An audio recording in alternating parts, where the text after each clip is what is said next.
कई बार भगवान हमारे रिश्ते खुद तोड़ देता है ताकि कोई हमारी जिंदगी खराब ना कर सके।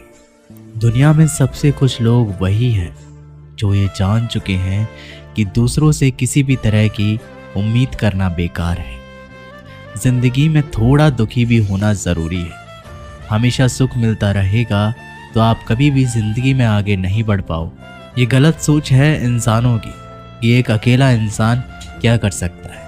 पर देखो ज़रा उस सूरज को जो अकेला ही सारी दुनिया को रोशन करता है। भाग्यशाली वो नहीं होते जिन्हें सब कुछ अच्छा मिलता है, बल्कि भाग्यशाली तो वो होते हैं जिन्हें कुछ भी मिलता है उसे वो अच्छा बना लेते हैं। गीता में लिखा है, जब इंसान की ज़रूरतें बदल जाती हैं तब उसके बात करने का तरीका भी बदल जाता है।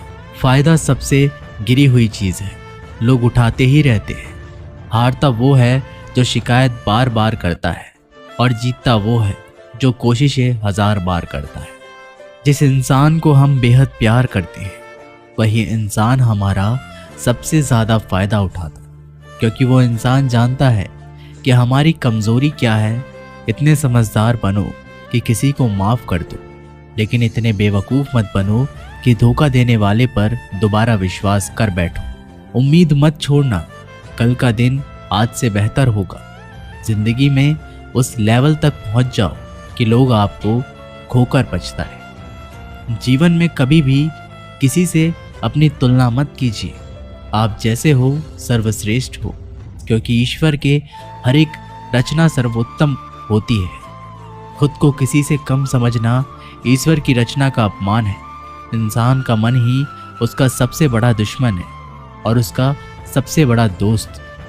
यदि मन आपसे जीत जाता है तो वह आपका दुश्मन बन जाता है, और यदि आप मन से जीत जाते हो तो वो आपका सच्चा दोस्त बन जाता है। यदि कोई आपको नज़रअंदाज कर दे तो बुरा मत मानना, क्योंकि लोग अक्सर अपनी हैसियत के हिसाब से चीज़ों को नज़रअंदाज करते हैं। उन लोगों के पीछे कभी मत भागना जिन लोगों को आपकी कोई परवाह नहीं। श्री कृष्ण कहते हैं, गलती हर इंसान से होती है, लेकिन गलतियां सुधारना वही इंसान कर सकता है जो दिल का साफ होता है और रिश्तों को खोना नहीं चाहता। जिंदगी का सबसे बड़ा थप्पड़ किसी से की गई उम्मीद मारती है। कभी कभी इंसान ना टूटता है ना बिखरता है, बस हार जाता है। कभी खुद से तो कभी किस्मत से तो कभी अपनों से। हर जिंदगी में खुद को समय ज़रूर दें, क्योंकि आपकी पहली ज़रूरत आप खुद हैं। याद रखना कि ज़रूरत से ज़्यादा अच्छे बनोगे तो ज़रूरत से ज़्यादा इस्तेमाल किए जाओगे। रिश्ते चाहे कितने भी बुरे क्यों ना हो, उन्हें कभी मत तोड़ना, क्योंकि गंदा पानी प्यास बुझाने के काम नहीं पर आग बुझाने के काम ज़रूर आता है। ज़माना जब भी मुश्किलों में डाल देता है तो परमात्मा हज़ारों रास्ते निकाल देते हैं। विश्वास करने वाले से ज़्यादा बेवकूफ़ विश्वास को तोड़ने वाला होता है, क्योंकि वह सिर्फ एक छोटे से स्वार्थ के लिए एक अच्छे इंसान को खो देता है। भलाई करते रहो पानी की तरह, बुराई खुद ही किनारे लग जाएगी कचरे की तरह। जब कोई समझे ना तो उसे समझाने की ज़रूरत ही क्या है, और जब कोई माने ना तो उसे बताने की ज़रूरत क्या है। सच्चे दिल से किसी ज़रूरतमंद की मदद करके तो देखो। अगर दिल को सुकून ना मिले तो कहना, जिसे जाना है उसे जाने दो। वो अगर आज रुक भी गया तो कल चला ही जाएगा। इंसान को इंसान से दूर कर देने वाली सबसे पहली चीज़ जुबान है, और दूसरी चीज़ पैसा है। जिन्हें सपने देखना अच्छा लगता है उन्हें रात छोटी पड़ जाती है, और जिन्हें सपने पूरे करना अच्छा लगता है उन्हें दिन छोटा लगता है। किसी की आदत देखनी है तो उसे इज्जत, और किसी की अगर फितरत देखनी है तो उसे आज़ादी दो। हर इंसान में कोई ना कोई प्रतिभा ज़रूर होती है, पर लोग अक्सर उसे दूसरे जैसा बनने में नष्ट कर देते। महंगे इतने भी मत बनो कि लोग तुम्हें बुला ना सके, और सस्ते इतने भी मत बनो कि लोग तुम्हें नचाते ही रहें। खामोशियाँ कभी बेजुबान नहीं होती। कुछ दर्द ऐसे होते हैं जो आवाज़ तक छीन लेते हैं।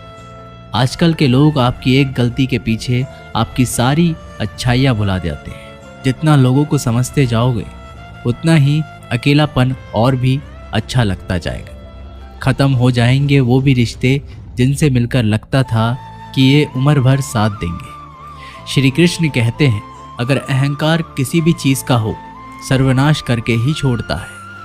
खाली वक्त में हर कोई बात कर लेता है। प्यार तो तब होता है जब कोई आपसे बात करने के लिए अपना सारा वक्त खाली कर दे। सब कुछ ठीक करने का इंतज़ार करोगे तो बैठे ही रह जाओगे, पर हिम्मत करो, खुद उठो और अपनी ज़िंदगी में सब कुछ ठीक कर दो। लोग पहचानना भी भूल जाएं, इससे पहले ही अपनी पहचान बना लेनी चाहिए। एक बार एक राजा ने भगवान श्री कृष्ण का मंदिर बनवाया और उसमें मूर्ति की पूजा करने के लिए एक पंडित को रखा। हर रोज राजा अपने मंत्री से कहकर मंदिर में एक माला भिजवाता था और वो पंडित जी वो माला श्री कृष्ण की मूर्ति को चढ़ाते थे। उसके बाद राजा जब दर्शन करने के लिए आता था तो पुजारी वो माला भगवान की मूर्ति के ऊपर से निकालकर राजा के गले में पहना देता था। ऐसा कई सालों तक चलता रहा और अब पंडित जी बूढ़े हो चुके थे। एक दिन राजा की तबीयत खराब हो गई। उसने अपने सेवक को कहा कि तुम जाकर पंडित जी को माला दे आओ और उनसे कहो कि आज मेरी तबीयत खराब है, मैं आज मंदिर नहीं आ सकता, तो प्रतीक्षा ना करें। फिर राजा का सेवक वो माला लेकर पुजारी जी के पास गया और पूरी बात बता दी। पुजारी जी ने वो माला मूर्ति को चढ़ाई और सोचने लगे, इतने सालों से ये परंपरा चली आ रही है, लेकिन मैंने कभी भगवान को माला उतार कर खुद ही नहीं पहनी। शायद आज भगवान की इच्छा है कि ये माला मैं पहनूं, इसलिए भगवान ने आज राजा को नहीं भेजा, इसलिए आज अच्छा मौका है, ये माला मैं निकालकर खुद पहन लेता। फिर उस पंडित ने भगवान की मूर्ति से माला निकालकर खुद पहन ली। इसी बीच में राजा का सेवक दौड़ के पंडित जी के पास आया और पंडित जी से कहने लगा कि राजा जी को ठीक नहीं लग रहा है, उनकी तबीयत और बिगड़ती जा रही है, इसलिए वह प्रभु के दर्शन करना चाहते हैं और वे आ रहे हैं। उनकी सवारी जल्दी अभी मंदिर में आएगी। उन्हें लगा कि ये परंपरा कहीं टूट ना जाए, इसलिए वो आज मंदिर में भी आ रहे हैं। जब पंडित जी को ये बात पता चली तब उन्होंने फटाफट से माला अपने गले से उतारी और जाकर के फिर से भगवान की मूर्ति पर चढ़ा दी। फिर कुछ देर बाद राजा जी वहाँ पर आए और राजा की तरफ पंडित जी ने भगवान के ऊपर से माला निकाली और राजा जी को पहना दी। और अब राजा ने उस माला को देखा तो उस माला के एक सफ़ेद बाल नजर आया। राजा ये समझ गया कि ये बाल पंडित का है। राजा ने पुजारी जी से पूछा, क्या ये माला आपने पहनी थी? इसमें सफ़ेद बाल कहाँ से आए? ये सुनकर पुजारी जी घबरा गए। उन्हें लगा कि अगर ये सत्य बोल दूं तो मुझे राजा दंड देंगे, इसलिए वह पुजारी ने कहा, ये बाल तो श्री कृष्ण का है। राजा को ये बात सुनकर बहुत गुस्सा आया। उन्होंने कहा, तुम झूठ बोल रहे हो, भगवान के कब से सफ़ेद बाल होने लगे? राजन ने कहा, मैं फिर कल आऊँगा और श्रृंगार के समय देखूंगा कि उनके बाल सफ़ेद हैं या काले। अगर बाल काले निकले और सफ़ेद नहीं निकले, आपको कल ही मृत्यु दंड दिया जाएगा, क्योंकि आपने मुझसे झूठ बोला है। राजा ये कहकर वहाँ से चला गया। इधर पुजारी भगवान के चरणों में गिरकर रोने लगा, हे प्रभु, मुझे माफ़ कर दीजिए, मैं लोभ में आ गया था, मुझे लगा मुझे ये माला पहन लेनी चाहिए, मुझे बचा लीजिए, नहीं तो कल राजा मुझे मार देंगे।